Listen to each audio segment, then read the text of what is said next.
چند دن اسی خاموش کھینچا تانی میں گزر گئے۔ گھر کا ماحول بظاہر پہلے جیسا ہی تھا، مگر شاہزیب اور فاریہ کے درمیان وہ بے تکلفی اب کہیں دکھائی نہیں دیتی تھی۔ دونوں ایک ہی چھت کے نیچے رہتے ہوئے بھی ایک دوسرے سے اس طرح بچتے تھے جیسے ذرا سی بے احتیاطی انہیں کسی نئی الجھن میں مبتلا کر دے گی۔ انہی دنوں رخسانہ بیگم اور بدرالزماں کے نہایت قریبی کزن کے بیٹے کے نکاح کی دعوت آ گئی۔ گھر میں کافی عرصے بعد کسی خوشی کی تقریب میں شرکت کا موقع ملا تھا، اس لیے رابی کی خوشی دیدنی تھی۔ وہ دوپہر سے ہی اپنی الماری کا آدھا سامان باہر نکال کر بیٹھی ہوئی تھی۔ بستر پر رنگ برنگے سوٹ، میکسیاں، دوپٹے اور جولری کے ڈبے ایسے بکھرے تھے جیسے کسی بوتیک کی نمائش لگی ہو۔ فاریہ حسب معمول ایک طرف کتاب کھولے اگلے ہفتے کے اسائنمنٹ پر نظر جمائے بیٹھی تھی، مگر رابی کی مسلسل بڑبڑاہٹ نے اسے کئی بار کتاب سے نظریں اٹھانے پر مجبور کر دیا۔ فری، رابی نے ایک خوبصورت سی میکسی اپنے سامنے کر کے پوچھا، بتاؤ نا میں کون سا سوٹ پہن کر جاؤں؟ فاریہ نے سرسری سی نظر ڈالی اور دوبارہ کتاب میں مصروف ہو گئی۔ مگر رابی کہاں رکنے والی تھی؟ یہ والی میکسی تو میں پہلے پہن چکی ہوں، اس نے اسے ایک طرف پھینک دیا، اور یہ فیروزی والا سوٹ بھی افطاری کے فنکشن میں پہن لیا تھا۔ اب اس نے باقی 2 سوٹ اٹھا لیے، صرف یہی دونوں بچے ہیں، لیکن اس کا رنگ مجھے پسند نہیں اور دوسرے والا پہننے کا دل ہی نہیں کر رہا۔ فاریہ نے آہستہ سے کتاب بند کی اور اسے گھور کر دیکھا۔ اسے بخوبی اندازہ ہو چکا تھا کہ رابی اصل بات کیا کہنا چاہ رہی ہے۔ وہ نیا سوٹ مانگنے کے لیے تمہید باندھ رہی تھی۔ فاریہ نے ہونٹ دباتے ہوئے سنجیدہ لہجے میں کہا، اگر تمہارے پاس پہننے کے لیے کپڑے نہیں ہیں تو ایسا کرو، شادی میں جاؤ ہی مت۔ رابی نے فوراً تکیہ اٹھا کر اس کی طرف اچھالا۔ بڑی آئی منع کرنے والی، وہ منہ بنا کر بولی، اتنے دنوں بعد تو کسی شادی کی دعوت آئی ہے، میں تو ضرور جاؤں گی۔ پھر شرارت سے مسکراتے ہوئے بولی، اور اپنے شہزادے کو بھی خوب تیار کر کے ساتھ لے کر جاؤں گی۔ اس کی آنکھیں چمک اٹھیں۔ ماشاءاللہ، جہاں جاتا ہے سب کی نظریں بس اسی پر ہوتی ہیں، اتنا پیارا لگتا ہے میرا بچہ۔ فاریہ نے فوراً کتاب بند کر دی۔ اس کے چہرے پر سنجیدگی آ گئی۔ کوئی ضرورت نہیں ہے سمر کو ساتھ لے جانے کی۔ رابی نے حیرت سے اسے دیکھا۔ کیوں؟ اس لیے کہ جب بھی تم لوگ اسے کسی بڑی تقریب میں لے کر جاتے ہو، کسی نہ کسی کی نظر لگ جاتی ہے، پھر بخار چڑھ جاتا ہے اور 2 ہفتے ہم اسپتالوں کے چکر لگاتے رہتے ہیں۔ رابی نے بے اختیار آنکھیں گھمائیں۔ اوہ پلیز فری، ہر بار نظر ہی نہیں لگتی، بچے ہیں، بیمار ہو جاتے ہیں۔ نہیں، فاریہ نے فوراً جواب دیا، تم بھول گئی ہو، پچھلی بار عقیقے میں لے گئے تھے تو اگلے ہی دن تیز بخار ہو گیا تھا، اس سے پہلے عید ملن پارٹی میں لے کر گئے، تب بھی یہی ہوا تھا۔ اس نے ہلکی سی فکرمندی سے کہا، سمر ابھی چھوٹا ہے، اسے اتنی بھیڑ میں لے جانے کی ضرورت نہیں ہے۔ رابی نے چند لمحے سوچا، پھر ہنس کر بولی، اچھا ٹھیک ہے، اگر بھائی مان گئے تو لے جاؤں گی، نہیں مانے تو گھر چھوڑ جائیں گے، لیکن پہلے تم یہ بتاؤ۔ وہ پھر سے ایک گلابی سوٹ اپنے سامنے کر کے کھڑی ہو گئی، اس میں کیسی لگوں گی؟ یا پھر واقعی امی سے نیا سوٹ مانگ لوں؟ فاریہ بے اختیار مسکرا دی۔ آخر بات منہ پر آ ہی گئی نا، اتنی دیر سے میں بھی یہی سوچ رہی تھی کہ تم کب اصل مقصد بتاؤ گی۔ رابی نے شرمندگی سے ہنستے ہوئے اپنی ناک کھجائی، تو کیا کروں، دل تو نئے سوٹ پر ہی آ رہا ہے۔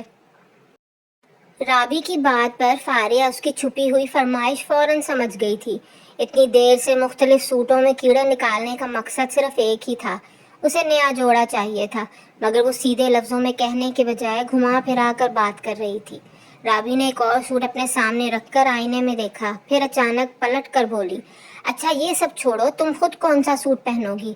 فاریہ نے بغیر سر اٹھائے کتاب کا صفحہ پلٹا، میں نہیں جا رہی۔ رابی کے ہاتھ وہیں رک گئے۔ کیا مطلب؟ میرے کالج میں ٹیسٹ چل رہے ہیں، تم لوگ چلے جانا، اور ہاں، اس نے قلم بند کرتے ہوئے کہا، سمر کو بے شک میرے پاس چھوڑ دینا، میں سنبھال لوں گی۔ رابی نے فوراً منہ بنایا، ارے یار تمہارے کالج میں تو ہر وقت ہی ٹیسٹ چلتے رہتے ہیں۔ وہ اس کے برابر آ کے بیٹھ گئی،